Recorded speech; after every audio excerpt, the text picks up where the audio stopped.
Haleluya. Haleluya. Perhatikan firman Tuhan, Matius 24 ayat 12-13. Dan karena makin bertambahnya kedurhakaan, maka kasih kebanyakan orang akan menjadi dingin. Tetapi orang yang bertahan sampai pada kesudahannya akan selamat. Amen. Saudaraku, ukuran yang Tuhan pakai adalah yang bisa bertahan sampai kesudahannya. Hari-hari ini dalam perkara apapun yang saudara hadapi, mungkin saudara menghadapi saat-saat yang berat, saat-saat pahit di dalam hidupmu. Belajar satu perkara, buka hatimu hari ini, supaya saudara bisa bertahan. Perhatikan firman Tuhan. Saat tiada jalan, hadapi persoalan, Yesus ada di sana dan memberiku jawaban. Pahitnya kenyataan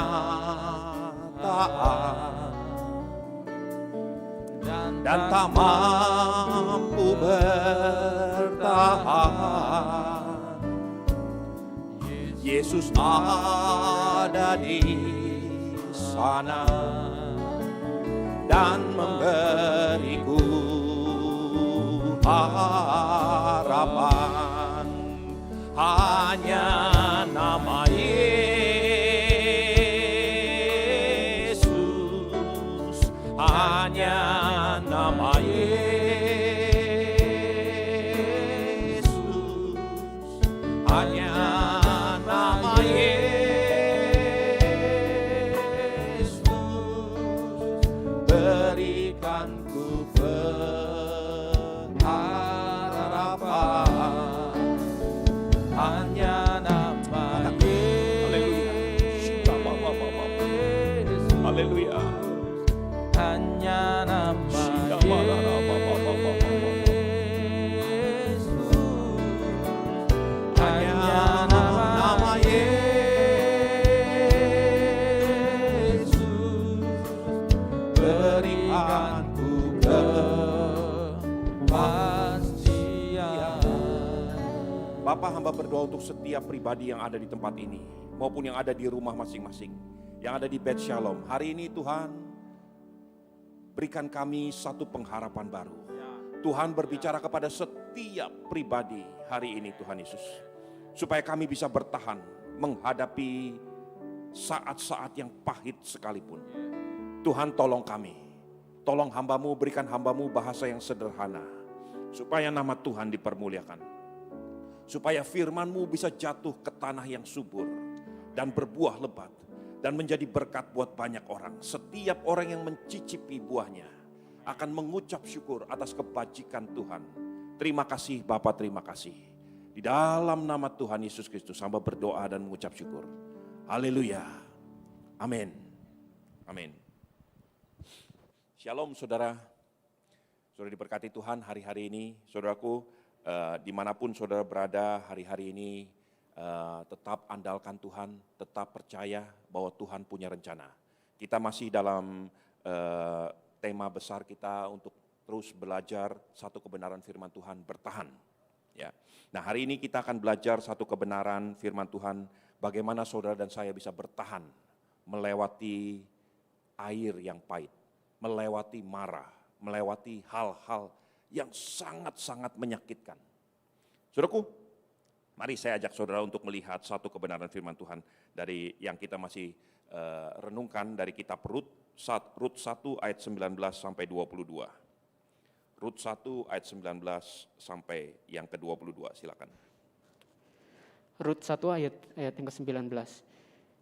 Dan berjalanlah keduanya sampai mereka tiba di Betlehem.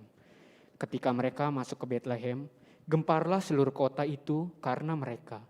Dan perempuan-perempuan itu berkata, Naomikah itu? Tetapi ia berkata kepada Naomi, sebutkanlah aku Mara, sebab yang Maha Kuasa telah melakukan banyak yang pahit kepadaku. Dengan tangan yang penuh aku pergi, tetapi dengan tangan yang kosong Tuhan memulangkan aku. Mengapakah kamu menyebutkan aku Naomi? Karena Tuhan telah naik saksi menentang aku, dan Yang Maha Kuasa telah mendatangkan malapetaka kepadaku. Demikianlah Naomi pulang bersama-sama dengan Rut, perempuan Moab itu, menantunya, yang turut pulang dari daerah Moab. Dan sampailah mereka ke Bethlehem pada permulaan musim menuai jelai. Amin. Saudara lihat, perhatikan ayat yang ke-19 dari terjemahan yang lain. Di NLT, New Language Translation, itu berkata begini. So the two of them journey together until they arrive, NLT. Saya ketutupan dengan ini. So the two of them continue on their journey until they arrive in Bethlehem, and the entire town was excited about their arrival. Saudaraku, saya ingin sampaikan satu kebenaran firman Tuhan. Ada 2 kali kesempatan di dalam Alkitab, kata Mara itu disebutkan. Yang pertama pada peristiwa ketika Israel sedang berjalan keluar dari tanah perbudakan di Mesir. Dan 3 hari dalam perjalanan, mereka dalam keadaan letih, lesu, dan kehausan. Mereka menemukan satu mata air, satu tempat untuk minum. Tapi airnya begitu pahit dan tidak dapat diminum. Pada waktu itu, Israel bersungut-sungut di hadapan Tuhan. Kali yang kedua, kata Mara itu dituliskan, setelah Naomi dengan begitu semangat bersama dengan suaminya Elimelek pergi dari Bethlehem Yehuda, pergi ke tanah Moab. Di sana karena dia dengar di Moab ada kelimpahan. Di Bethlehem Yehuda yang artinya adalah rumah roti, tapi tidak ditemukan roti. Mereka pergi meninggalkan rumah roti, pergi ke tanah Moab. Di tanah Moab mereka mengadu nasib. Mereka mendapatkan 2 orang mantu, Orpa dan Rut. Kita sudah bicara beberapa waktu yang lalu. Kemudian setelah beberapa waktu lamanya, matilah 3 laki-laki ini. Elimelek dan kedua anaknya. Maka Rut bersama dengan 2 orang mantunya perempuan, putus asa dan memilih untuk kembali ke Bethlehem Yehuda. Karena sekarang mereka dengar di Bethlehem Yehuda sudah ada musim panen, sudah ada roti kembali. Saudaraku, singkat cerita, Orpa akhirnya mengundurkan diri. Tinggallah 2 janda berjalan tertatih-tatih dalam keadaan pahit, putus asa, tidak punya harapan, tidak punya apa-apa, kembali ke Bethlehem Yehuda, ke tanah perjanjian. Begitu mereka sampai di pintu gerbang Bethlehem Yehuda, orang-orang kampung di situ mengenali siapa yang sedang datang. Dan mereka berkata, mungkinkah itu Naomi? Naomi artinya apa? The pleasant one, beauty. Naomi itu adalah sesuatu nama yang bagus, artinya yang menyenangkan, yang cantik, gitu ya. Ruth juga nama yang bagus. Jadi kalau saudara yang akan punya anak perempuan, boleh dikasih nama Ruth atau Naomi. Kalau punya anak laki-laki, boleh kasih nama Stephen. Itu juga artinya bagus juga. Saudaraku, singkat cerita, 2 orang ini kembali. Dan begitu orang kampung berkata, inikah Naomi? Naomi langsung berkata, jangan sebut aku Ruth. Don't call me the anointed one atau the chosen one, the beauty. Jangan sebut aku yang bagus-bagus. Sebut aku Mara. Kenapa? Karena tangan yang maha tinggi menekan aku dan kepahitan begitu menguasai hidupku. Pernah saudara mengalami hal seperti ini? Atau bertemu dengan orang yang begitu pahit hidupnya? Sampai-sampai mulutnya yang keluar hanya hal-hal yang pahit. Sangat mudah untuk saudara bisa mendeteksi apakah hidupmu penuh dengan kepahitan atau saudara sedang bertemu dengan orang yang penuh dengan pahit yang dialami. Gak terlalu lama mulutnya akan mengeluarkan nafas yang pahit. Bau yang pahit, bau busuk yang pahit. Karena mungkin dia dikhianati orang, karena mungkin dia diperlakukan tidak adil. Atau mungkin dia merasa hidupnya begitu menekan dia. Dan pada keadaan seperti ini, setiap manusia, kalau dia menyimpan ada akar pahit di dalam hatinya, pasti mulutnya akan mengeluarkan hal yang pahit. Naomi seorang yang sekalipun adalah keturunan Abraham. Pada waktu dia mengalami begitu pahit dalam hidupnya, mulutnya berkata, "Don't call me Naomi." Jangan sebut aku Naomi. Panggil aku Mara, karena aku pahit. Tangan yang maha tinggi menekan hidupku begitu rupa. Dua kejadian ini ditulis di dalam Alkitab. Dalam dua kejadian ini, perkataan yang sama yang Tuhan katakan, baik kepada Israel maupun apa yang dituliskan tentang Naomi dan Ruth, dua-duanya kita bisa belajar satu perkara. Dalam keadaan yang sangat pahit sekalipun, Tuhan berkata kepada Musa dan kepada bangsa Israel, dia katakan gini, kurang lebih, tetap berjalan terus. Go on with your journey. Tetap maju terus. Itu yang Tuhan katakan kepada Musa dan disampaikan kepada seluruh Israel. Ketika New Language Translation bercerita tentang apa yang terjadi, ketika orang berkata-kata tentang Naomi dan Ruth, Alkitab berkata, so the two of them continue on their journey. Dalam bahasa Indonesia mungkin kurang begitu jelas dikatakan, ayat 19 berkata, dan berjalanlah keduanya sampai mereka tiba di Bethlehem. Lebih tepat dikatakan, so the two of them continue on their journey. Jadi keduanya terus berjalan menuju kepada tujuan sampai mereka sampai di Bethlehem Yehuda. Saudaraku, ini satu perkara, satu hal yang sangat sederhana, tapi ini sangat penting untuk saudara dan saya betul-betul belajar. Bagaimana saudara bisa belajar untuk menghadapi marah, menghadapi rasa pahit dalam hidupmu. Saudara bisa menyerah dan tinggal di tempat itu. Atau saudara bisa keep on going, jalan terus ketika menghadapi marah. Beberapa tahun yang lalu ketika Amerika dipimpin oleh Bill Clinton, ada satu menteri luar negeri Amerika, seorang wanita bernama Madeleine Albright. Dalam keadaan Amerika sedang mengalami yang namanya tekanan ekonomi yang begitu rupa. Madeleine Albright berkata begini, dia mengutip apa yang dikatakan oleh Douglas MacArthur. Dia katakan begini, hidup itu seperti orang naik sepeda. Life is like riding a bicycle. You have to keep on cycling lest you fall down. Hidup itu seperti orang naik sepeda. Saudara harus terus mengayuh. Kalau enggak, saudara akan jatuh. Saudaraku, bukankah itu betul? Kalau hidup ini seperti orang naik sepeda, begitu saudara berhenti mengayuh sepedamu, saudara akan jatuh. Tapi kalau saudara keep on going, berjalan terus, saudara akan terus walaupun tertatih-tatih, walaupun menuju jalan yang sangat terjal dan menanjak, saudara akan terus berjalan maju. Saudara nggak akan jatuh. Saudaraku, inilah kehidupan yang anak-anak Tuhan perlu belajar hari ini. Ketika saudara dan saya mungkin saat ini, mungkin sebentar lagi, satu kali setiap kita akan menghadapi marah dalam hidup kita. Marah itu bisa berarti kematian orang yang sangat saudara kasihi atau sangat saudara andalkan. Ketika seorang wanita dengan begitu penuh pengharapan tentang masa depan, tiba-tiba suaminya meninggal, dipanggil pulang. Bukankah itu marah dalam hidupmu? Sama seperti Naomi. Dan bukan hanya suaminya yang meninggal. Kedua anak laki-lakinya juga meninggal. Naomi harus berhadapan dengan masa depan yang sangat tidak menentu. Hancur-hancuran, habis-habisan. Bukan hanya harta yang habis. Suaminya meninggal, kedua anak laki-lakinya meninggal. Begitu pahitnya hidup yang dialami oleh Naomi. Ketika dia masuk, orang mengatakan, bukankah engkau the beauty one? Bukankah engkau orang yang disebut Naomi? Dia katakan, jangan sebut aku Naomi. Panggil aku Mara, karena aku pahit.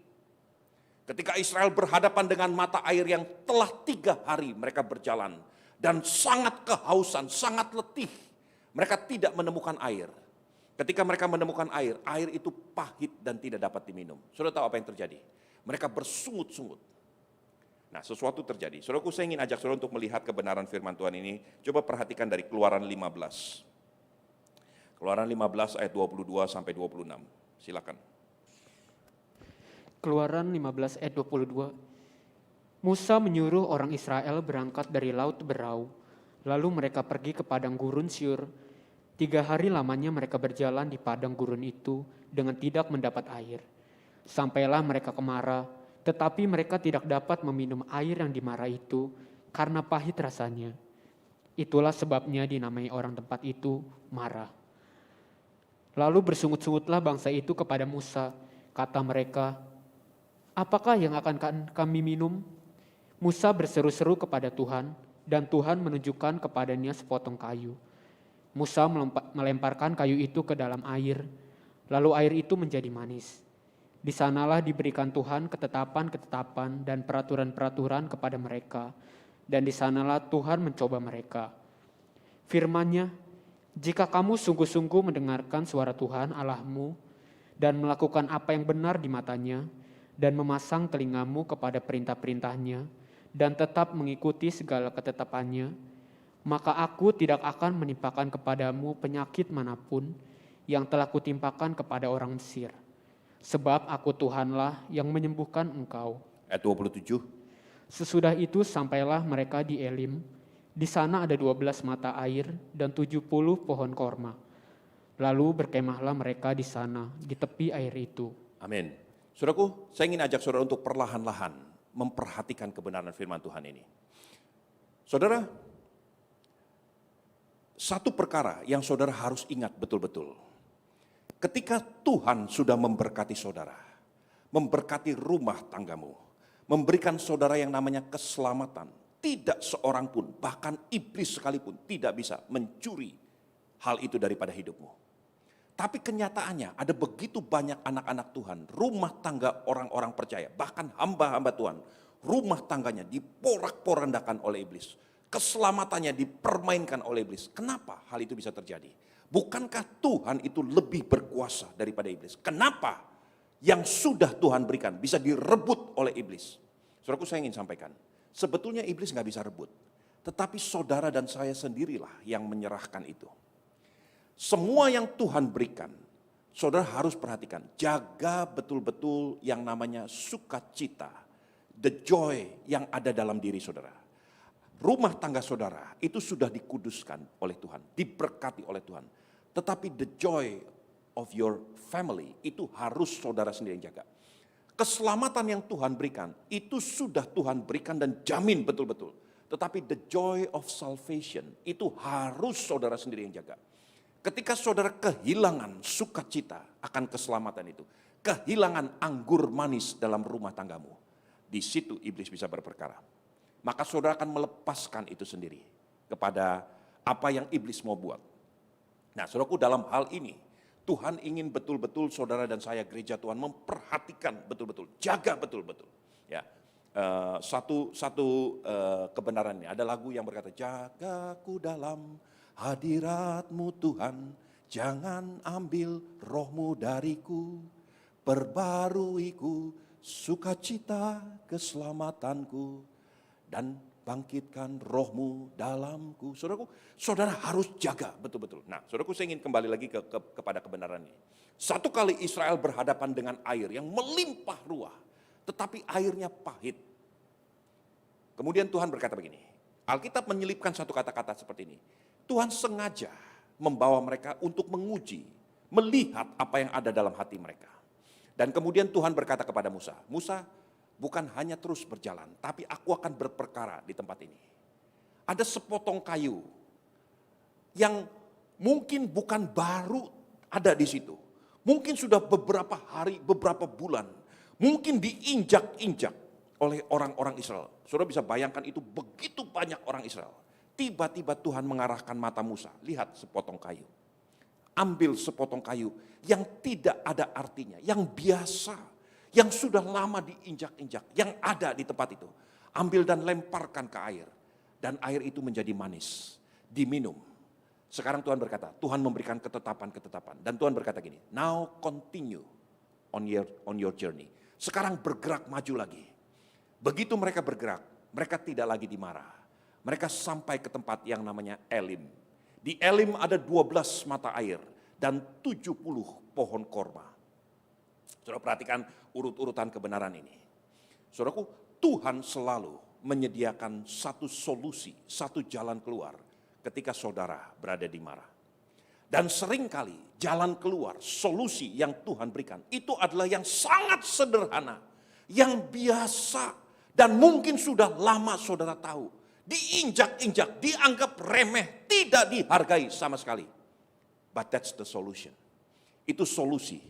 Dan satu kali ketika saudara betul-betul menghadapi mara, matamu akan dicelikkan. Dan Tuhan akan berkata, Tuhan akan berikan hikmat.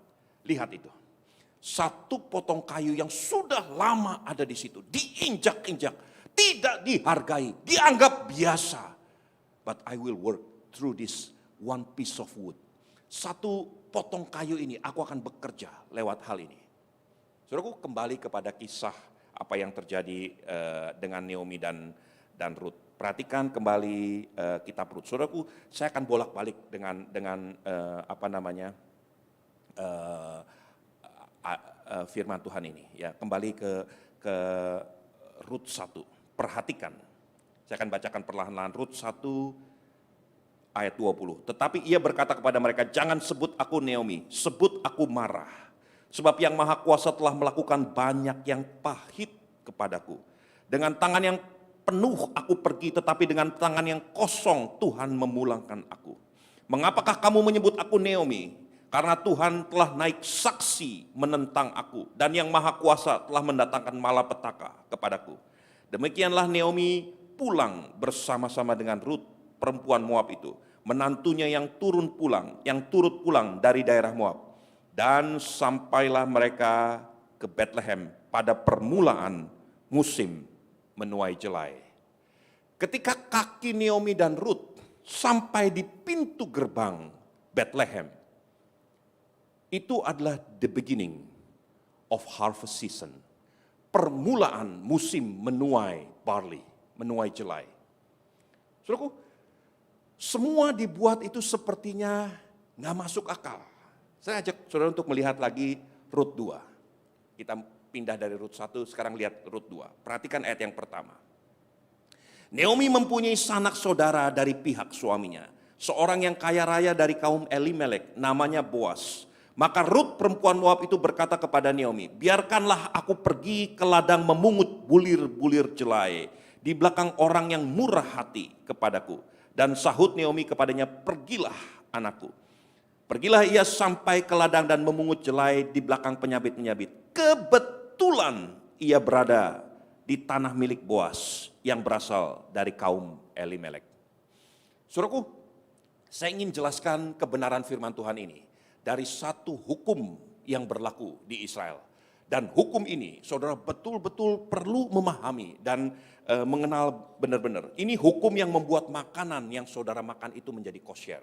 Ya, coba lihat, Imamat 19 ayat 9 sampai 10.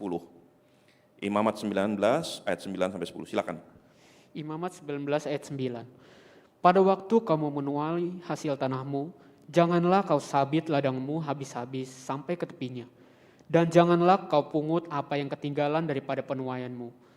Juga sisa-sisa buah anggurmu, janganlah kau petik untuk kedua kalinya, dan buah yang berjatuhan di kebun anggurmu, janganlah kau pungut. Tetapi semuanya itu harus kau tinggalkan bagi orang miskin dan bagi orang asing. Akulah Tuhan Allahmu. Amin. Saudara perhatikan, di seluruh bumi tidak ada satu negara yang punya kewajiban seperti Israel punya kewajiban karena ditetapkan oleh Tuhan. Makanan yang dimakan oleh bangsa Yahudi, bangsa Israel menjadi kosher atau lebih tinggi daripada halal. Itu ketika bukan hanya apa yang dimakan, tapi bagaimana makanan itu diterima. Saudaraku, sayur mayur, jelai, barley, gandum dan sebagainya, itu pun bisa menjadi tidak kosher ketika tidak dipanen sesuai dengan firman Tuhan. Bagaimana cara Israel memanen? Pada waktu musim panen tiba, semua pemilik ladang itu bersiap-siap dengan pegawai-pegawainya. Lalu orang miskin berbaris di belakang. Dan burung-burung di udara, binatang hutan berbaris paling belakang. Lalu orang kaya ini mulai memetik hasil panennya. Anggurkah, buah barley, gandum dan sebagainya. Dipetik. Ketika mereka petik, mereka harus setengah tutup mata. Dipetik, jangan terlalu rakus. Semuanya diambil. Bahkan kalau orang kaya itu baik hati, apa yang dipetik ada yang dibiarkan jatuh. Sengaja dijatuhkan. Setelah mereka memetik satu baris, satu lot begitu ya. Mereka tidak boleh mengulangi kalau toh ada yang ketinggalan. Orang miskin, orang asing mulai berjalan di belakang mereka. Mereka memungut apa yang ketinggalan oleh orang kaya. Dan mereka mengambil hasil yang remah-remah, yang jatuh. Sudah ingat ada satu orang wanita, orang Syro-Fenisia, ketika dia berkata, Tuhan sembuhkan anakku. Tuhan tolong aku. Tuhan Yesus berkata, tidak pantas aku memberikan roti kepada anjing yang diperuntukkan untuk anak-anak. Wanita Syro-Fenisia ini berkata gitu, anjing itu pun makan remah-remah yang jatuh dari meja tuannya. Dia menempatkan dirinya sebagai orang miskin, orang asing yang memanen di belakang orang-orang Israel. Saudaraku, itulah yang terjadi dengan orang-orang miskin. Mereka memanen di belakang orang-orang kaya. Setelah semuanya terjadi, mereka pulang. Orang miskin itu punya hak menerima dan mengambil bawa pulang apa yang mereka terima sebagai sisa-sisa remah-remah dari orang-orang kaya. Dan mereka pulang menikmati dengan pengucapan syukur. Dan itu yang membuat makanan orang Israel menjadi kosher. Sekalipun gandum, barley dan sebagainya, sekalipun itu buah anggur, kalau itu dipanen tidak sesuai dengan firman Tuhan, maka makanannya itu tidak menjadi kosher. Saudaraku, ini hanya terjadi di Israel. Dan kemudian beberapa bangsa-bangsa mulai menerapkan yang namanya sosial, sukarela memberikan bagi orang miskin. Saya ingin sampaikan, saudaraku, hamba-hamba Tuhan, ini firman Tuhan yang masih berlaku sampai hari ini. Tidak semua yang ada dalam rumahmu itu adalah milikmu sendiri. Ada bagian orang miskin yang Tuhan titipkan kepadamu. Apa yang membuat makananmu menjadi kosher ketika engkau memberi makan anak-anakmu, istrimu dan sebagainya? Kalau engkau belajar untuk memikirkan nasib orang miskin, orang-orang asing yang Tuhan sediakan di sekitarmu. Saudaraku, ini selalu terjadi. Itu sebabnya saya bertanya-tanya kenapa dalam perjanjian lama maupun Tuhan Yesus sendiri berkata gini, orang miskin akan selalu ada padamu. Kenapa Tuhan gak sulap semuanya menjadi orang kaya? Tuhan gak berkati semuanya menjadi orang kaya? Kenapa harus ada orang miskin? Supaya Tuhan melihat isi hatimu orang-orang kaya. Apakah engkau tetap mau menikmati makananmu secara kosher, secara benar di hadapan Tuhan? Saudaraku, ketika saya perhatikan firman Tuhan ini, saya renungkan, ya, saudara ikuti pelan-pelan.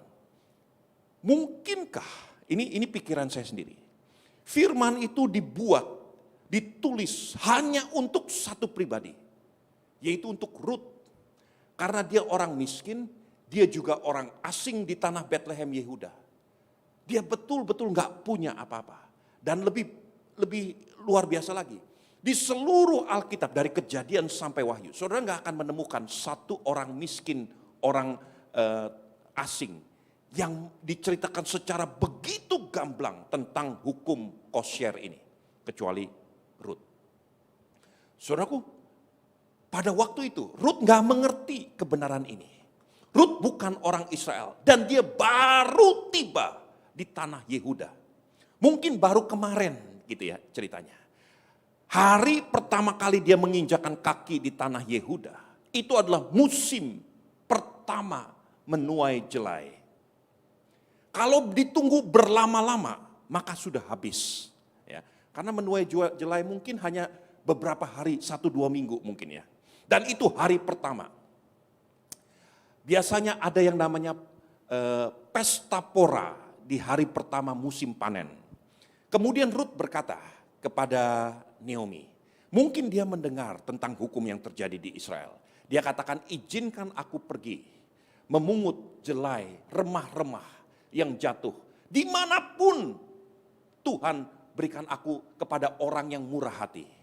Lalu Naomi sebagai ibu memberkati Ruth dan katakan, pergilah anakku. Engkau akan menemukan jalan yang Tuhan persiapkan. Engkau akan berjalanlah di dalam journey yang Tuhan persiapkan. You will find the way. Tuhan akan memberkati engkau. Dan Alkitab berkata gini, kebetulan Rut berada di ladang Boas, yang juga adalah keluarga daripada Elimelek. Dan kalau saudara perhatikan sampai akhir kitab Rut, saudara akan menemukan, bukan hanya kebetulan, Boas mempunyai tanggung jawab yang disebut tanggung jawab levirat untuk menikahi Rut. Karena itulah yang juga hukum berlaku. Semua seakan-akan kebetulan. It's all there. Semuanya udah ada di situ. Sama seperti batang kayu yang sudah lama diinjak-injak. Sudah lama ada di situ. Tidak diperhatikan. Biasa semuanya. Rut tidak tahu tentang hal ini. Naomi bahkan tidak terpikir bahwa ada satu kali salah satu keluarga daripada suaminya yang kaya raya, yang akan memanen jelai, dan kemudian akan bertemu dengan Rut dan akan jatuh cinta dengan Rut. Dan dia punya tanggung jawab levirat. Saudaraku, semuanya tidak diperhatikan oleh Naomi. Tidak diperhatikan, tidak dikenal oleh Rut. Semuanya accidental, terjadi tiba-tiba. Terjadi secara kebetulan. Tapi tidak ada yang kebetulan di hadapan Tuhan. Solusi di tengah-tengah marah sudah Tuhan persiapkan. It's all there. Cuma kita nggak tahu. Tuhan persiapkan semuanya ini. Dan kebetulan Naomi menginjakan kaki pada awal musim menuai jelai. Kebetulan kaki Rut menginjakan kaki di awal pertama memanen jelai di ladang Boas. Dan kebetulan Boas memperhatikan. Kebetulan orang-orang di sana sudah berbicara banyak tentang Rut. Dan nama baik Rut sampai di telinga Boas. Saudaraku, semuanya terjadi seakan-akan kebetulan. Karena Tuhan sedang bekerja. Bagaimana Tuhan bisa bekerja? Satu perkara, continue on your journey. Keep on going. Saudaraku, saudara mungkin menghadapi marah hari-hari ini. Entah apa itu marah dalam hidupmu. Kehilangan pekerjaan, tekanan ekonomi, kehilangan orang yang saudara kasih, sakit, penyakit, apapun saya ingin sampaikan atas nama Tuhan. Keep on going. Belajar terus berjalan. Itulah rahasia untuk bisa bertahan. Hidup ini seperti mengayuh sepeda. Kalau saudara berhenti mengayuh, maka saudara akan jatuh. Tapi kalau saudara keep on going, keep on cycling, you will go on. Saudara akan sampai kepada tujuannya. Saudaraku, waktu terus berjalan, saya ingin cerita 3 perkara ya di dalam Alkitab. Dan dari 3 perkara ini, saya harap saudara bisa melihat benang merah. Bagaimana di dalam kesederhanaan, di dalam hal yang biasa, di dalam hal yang seakan-akan tidak dianggap. Kalau saudara mau keep on going, you will find the way. Perkara yang pertama, saya ingin ajak saudara untuk melihat satu perkara. Yohanes 9, ayat yang pertama sampai ayat yang ke-7. Silakan secara cepat dibacakan. Yohanes 9 ayat yang pertama sampai ke-7. Waktu Yesus sedang lewat, ia melihat seorang yang buta sejak lahirnya. Murid-muridnya bertanya kepadanya, "Rabi, siapakah yang berbuat dosa, orang ini sendiri atau orang tuanya? Sehingga ia dilahirkan buta." Jawab Yesus, "Bukan dia dan bukan juga orang tuanya, tetapi karena pekerjaan-pekerjaan Allah harus dinyatakan di dalam dia. Kita harus mengerjakan pekerjaan Dia yang mengutus aku selama masih siang. Akan datang malam, di mana tidak ada seorang pun yang dapat bekerja. Selama aku di dalam dunia, akulah terang dunia." Setelah ia mengatakan semuanya itu, ia meludah ke tanah dan mengaduk ludahnya itu dengan tanah, lalu mengoleskannya pada mata orang buta itu tadi, dan berkata kepadanya, "Pergilah, basuhlah dirimu di dalam kolam Siloam." Siloam artinya yang diutus. Maka pergilah orang itu, ia membasuh dirinya, lalu kembali dengan matanya sudah melek. Tetapi tetangga-tetangganya dan mereka yang dahulu mengenalnya sebagai pengemis berkata, "Bukankah dia ini yang selalu mengemis?" Amin. Saudaraku, ada seorang buta yang lahir buta. Sampai tuanya buta. Sepanjang umur hidupnya dia jadi pengemis. Entah berapa tahun dia menjadi pengemis. Duduk di pinggir jalan. Menanti-nantikan belas kasihan orang lain. Tiap-tiap hari dia berjalan dituntun. Dan akhirnya duduk di pinggir jalan. Terus minta belas kasihan orang. Satu kali yang diutus itu datang. Tuhan itu datang. Dan kemudian Tuhan melakukan perkara. Tuhan meludah ke tanah. Dan tanah itu dibuat seperti bola mata. Dan kemudian dioleskan, dimasukkan ke dalam mata si buta yang lahir buta. Dan Tuhan katakan, pergi basuh mukamu. Dan ketika dia membasuh mukanya, lalu sembuhlah dia. Saudaraku, saya ingin sampaikan. Entah berapa tahun orang buta itu, katakan namanya si Udin. Entah berapa tahun si Udin itu menginjak-injak, duduk, menggeser-geser kakinya di tanah yang terus-menerus tahunan tidak dihargai, tidak dianggap. Udin tidak pernah berpikir bahwa tanah itu adalah solusi bagi matanya yang buta. Seumur hidupnya dia buta dan dia nggak tahu tempat yang sangat sederhana, tanah yang dia injak-injak tiap hari, yang tiap hari dia pakai untuk duduk. Dia tidak pernah mengerti bahwa di situ ada solusi yang Tuhan sedang kerjakan. Sampai sesuatu itu terjadi. Seandainya Udin tahu dari dulu, mungkin bisa berubah. Peristiwa yang kedua, lihat. Bilangan 17 ayat yang pertama sampai keempat. Bilangan 17 ayat pertama sampai keempat.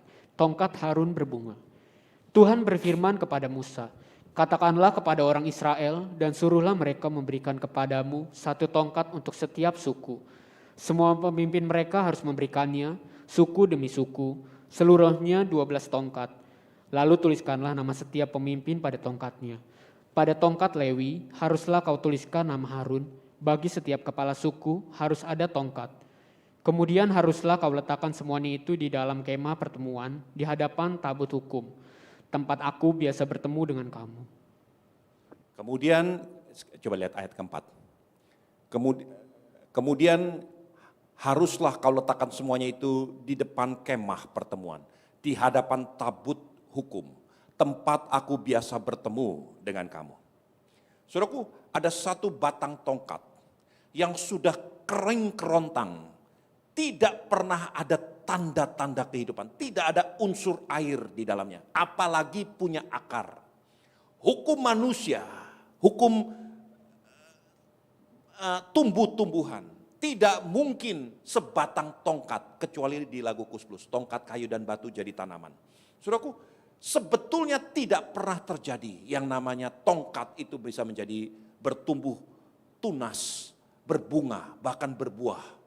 Saudaraku, tapi hari itu sesuatu terjadi. Tongkat yang sangat tidak pernah dipikirkan akan menjadi sesuatu solusi. Tongkat yang dipakai di mana-mana. Setelah tongkat itu berbunga, berbuah badam, Tuhan berkata kepada Harun, kepada Musa, ambil tongkat itu, masukkan ke dalam tabut perjanjian. Biarkan itu menjadi peringatan sampai semua keturunan Israel melihat. Saudaraku, satu tongkat sederhana dipakai sehari-hari, tidak dihargai, sebatang kayu sederhana. Sesuatu terjadi dan dia berbunga, berbuah dan ditempatkan di dalam tabut perjanjian, mendapatkan satu kehormatan yang luar biasa. Lihat peristiwa ketiga. Kisah Rasul 4 ayat 13. Kemudian juga tampilkan yang NIV-nya. Kisah Rasul 4 ayat 13, silakan. Kisah Rasul 4 ayat 13. Yang bahasa Indonesia dulu. Ketika sedang itu melihat keberanian Petrus dan Yohanes dan mengetahui bahwa keduanya orang biasa yang tidak terpelajar, heranlah mereka. Dan mereka mengenal keduanya sebagai pengikut Yesus. Saudaraku, perhatikan ini yang dikatakan oleh NIV. Now when they saw the boldness of Peter and John and found out that they were uneducated and ordinary men, they were amazed and realized that they had been with Jesus. Bahasa Indonesia dikatakan, heranlah mereka dan mereka mengenal keduanya sebagai pengikut Yesus. Saudaraku, saya ingin sampaikan satu perkara. Dari 3 peristiwa ini, hal biasa, perkara biasa, orang biasa, menjadi sesuatu yang luar biasa. Kenapa? Karena dari ketiganya, saudara bisa melihat satu benang merah yang dituliskan di dalam Kisah Rasul 4 ayat 13. Ketika Dewan Mahkamah Agama melihat betapa beraninya Petrus berkata-kata dengan penuh hikmat, seorang nelayan, tidak berpendidikan, orang biasa, orang sederhana. Kenapa dia bisa berkata-kata dengan penuh hikmat seperti itu? Baru mereka sadar. Ayat 14, Kisah Rasul 4 ayat 13 dalam NIV dikatakan, they realize that they had been with Jesus. Mereka sadar bahwa Petrus sudah bersama-sama dengan Yesus. Saudaraku, let me tell you, ini rahasia. Kalau saudara berani keep on going, terus berjalan ketika menghadapi marah, Tuhan akan tunjukkan perkara sederhana, perkara biasa, hal biasa, orang biasa. Mereka akan menjadi solusi untuk marah ini. Mereka bisa dipakai Tuhan untuk menjadi solusi. Bagaimana mereka bisa dipakai Tuhan? Karena mereka sudah bersama-sama dengan Yesus. Dalam kasus orang buta yang sudah lahir sejak lahirnya buta. Bukan tanah liat itulah solusinya. Tetapi tanah liat itu sudah dipegang di tangan Yesus. Tanah liat itu sudah bersama-sama dengan Yesus. Ketika tongkat Harun diletakkan, Tuhan berkata kepada Musa, letakkan tongkat-tongkat itu di hadapan tabut perjanjian. Tempat di mana aku biasa bertemu dengan engkau. Ketika tongkat itu berada bersama-sama di dalam hadirat Tuhan, tempat di mana Tuhan selalu bertemu, tongkat itu berbunga, berbuah badam.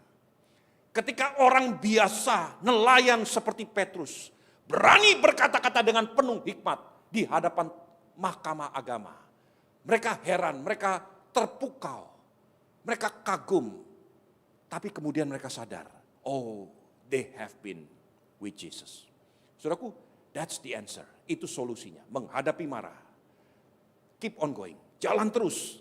Ketika saudara berjalan terus, saudara akan menemukan solusi sederhana. Perkara sederhana. Dan engkau akan melihat Tuhan buat sesuatu yang luar biasa.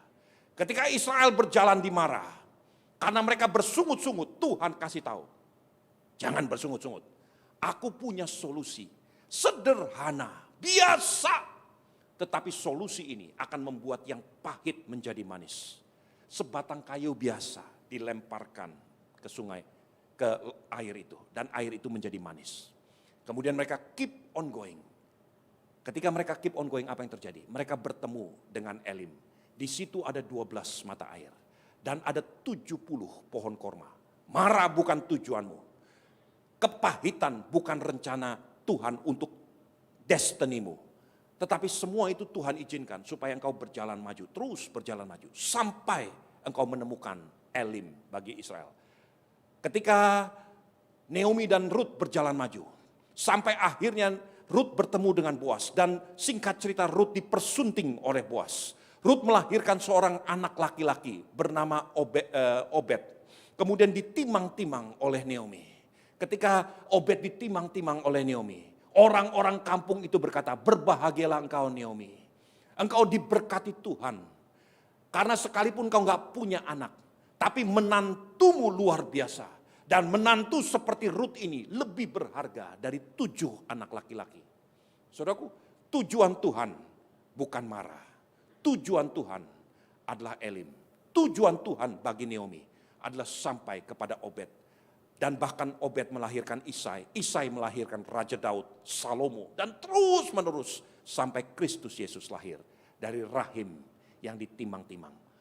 Melewati marah. Saudaraku, hari ini saya ingin sampaikan. Apapun yang terjadi, bertahan. Untuk bisa bertahan, keep on going.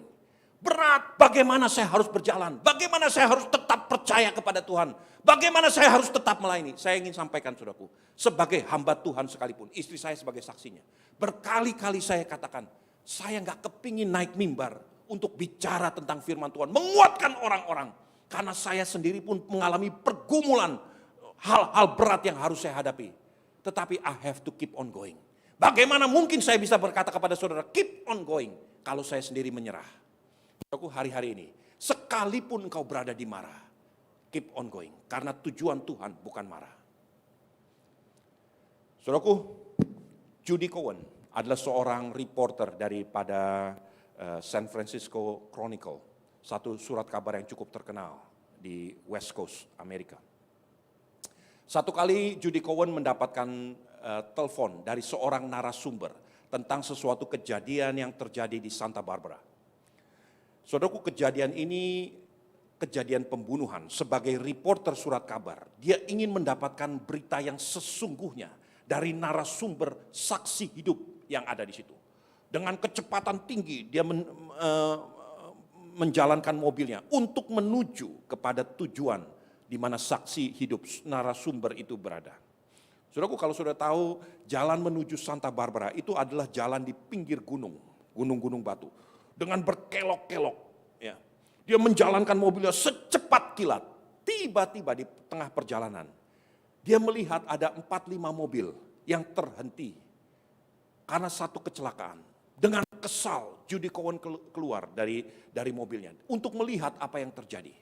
Ternyata 4-5 mobil di depan, di paling depan, itu adalah mobil pickup truck, gitu ya, mobil pickup.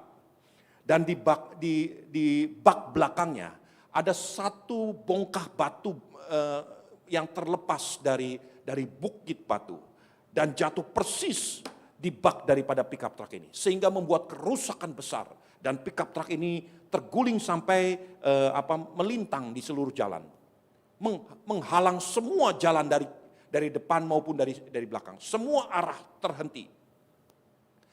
Dan untuk mencapai situ nggak sederhana ini, karena nggak mungkin bisa mobil polisi atau mobil derek itu maju, karena begitu itu jalan cuma 2 arah. Sehingga mereka harus memberi kabar kepada polisi, radio dan sebagainya, helikopter harus datang. Dan itu memerlukan waktu berjam-jam, saudaraku. Dengan begitu kesalnya, begitu marahnya, begitu kecewanya, Judy Cowan kembali ke mobilnya. Dia banting pintu mobilnya. Dia tunggu beberapa saat. Nggak lama kemudian polisi mulai datang menyelidiki semua area. Dia tahu bahwa dia akan terlambat. Kemudian polisi mengetuk jendela mobilnya. Dan polisi berkata, "Ma'am, coba tolong keluar." Setelah dia keluar, polisi itu membawa dia ke belakang mobilnya dan menunjukkan, "Kamu berjalan berapa cepat?" Judy Cowan berkata, "Iya, memang saya berjalan cepat sekali karena saya punya tujuan begini, saya punya target untuk mencapai ke narasumber yang ada di Santa Barbara."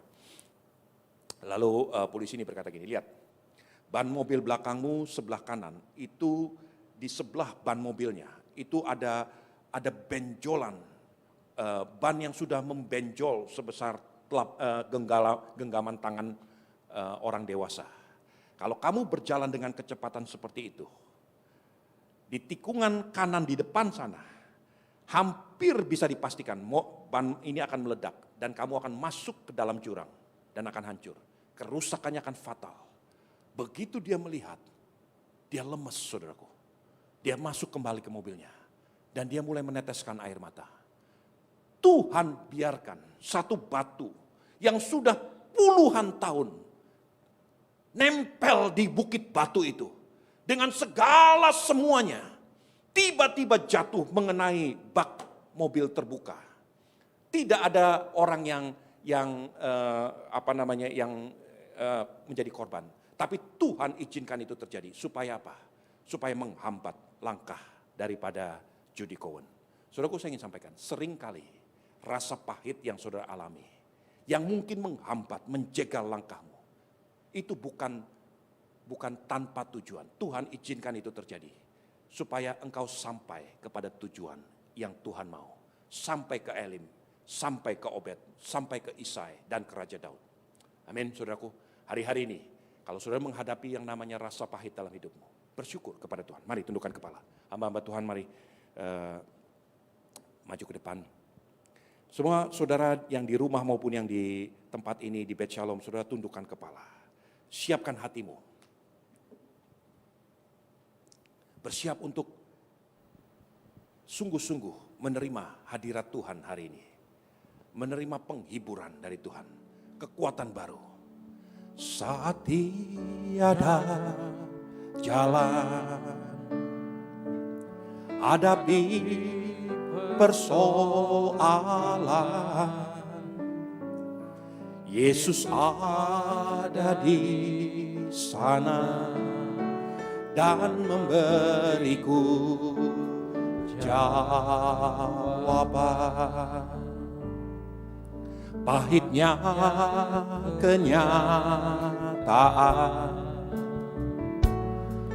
dan tak mampu bertahan. Yesus ada di sana dan memberiku jawaban. Saudaraku, saya ingin berdoa bagi saudara hari-hari ini. Baik saudara di tempat ini maupun di rumah masing-masing, dimanapun saudara berada. Mungkin hari-hari ini saudara sedang menghadapi mara dalam hidupmu. Atau saudara berpikir, kalau saya berhadapan dengan mara, belum tentu saya kuat. Hari ini saudara mendengar firman Tuhan. Perkataan Tuhan ketika Israel menghadapi mara, ketika Naomi dan Ruth menghadapi mara. Perkataan yang sama, keep on going. Ada jawaban Tuhan yang mungkin sederhana, yang mungkin biasa-biasa. Tetapi jawaban itu sudah bertemu dengan Tuhan. Dan dia akan menjadi jawaban bagi mara yang saudara hadapi.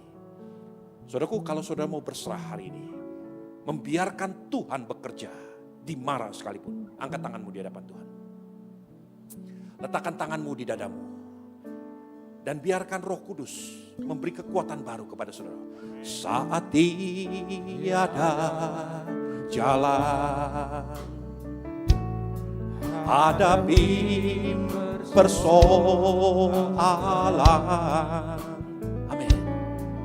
Yesus ada di sana dan memberiku jawaban. Pahitnya kenyataan dan tak mampu bertahan. Yesus ada di sana dan memberiku jawaban. Tuhan, hamba berdoa untuk setiap tangan-tangan yang tertumpang di dada masing-masing. Tuhan, berikan kekuatan seperti Engkau memberikan kekuatan kepada Israel. Supaya mereka berjalan melalui Mara dan sampai ke Elim. Supaya mereka berjalan melalui Mara dan sampai ke Obed, ke Raja Daud. Dan keturunan raja-raja yang lahir dari situ. Sampai orang lain bisa berkata, satu menantu wanita lebih berharga daripada 7 anak laki-laki. Supaya mereka menikmati 12 mata air di Elim. Dan 70 pohon korma di Elim. Tuhan, biarkan umatmu, hamba-hambamu, gerejamu menikmati kebenaran firman-Mu ini Tuhan. Tuhan punya rencana melalui Mara ini. Biarkan kami terus bisa bertahan dan berjalan melalui yang pahit sekalipun. Tuhan, hamba berdoa, berikan kekuatan kepada umat-Mu, berikan kekuatan, berkati umat-Mu, berkati Tuhan Yesus. Tolong umat-Mu keluar daripada Mara. Tetapi selama mereka ada di Mara, biar mereka melihat, biar mata mereka melihat mujizat yang Tuhan buat melalui perkara sederhana, perkara biasa, orang biasa dipakai Tuhan untuk hormat kemuliaan bagi nama Tuhan. Terima kasih Bapa, terima kasih. Mari bangkit berdiri. Hanya nama Yesus,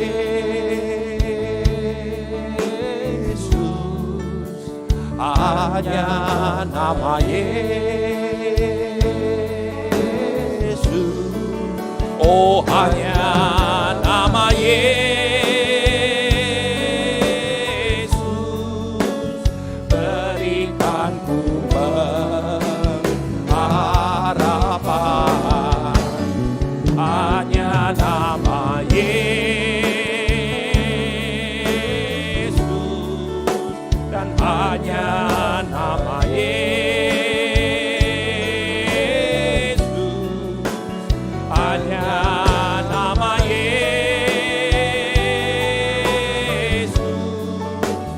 berikan ku kepastian. Sekarang gereja Tuhan, angkatlah kedua tanganmu. Pulanglah, sebab engkau akan berjalan melewati Mara.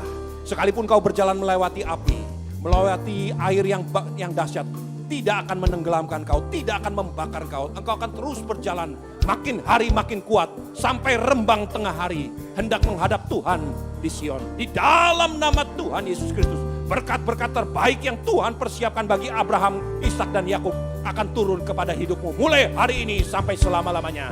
Di dalam nama Tuhan Yesus Kristus, semua yang percaya dan sudah diberkati sama-sama katakan amin. Amin. Terima kasih Yesusku, terima kasih Yesusku, puji syukur hanya bagi Tuhanku. Terima kasih Yesusku, terima kasih Yesusku, puji syukur hanya bagi Tuhanku. Puji syukur hanya bagi Tuhanku. Oh, puji syukur hanya bagi Tuhanku.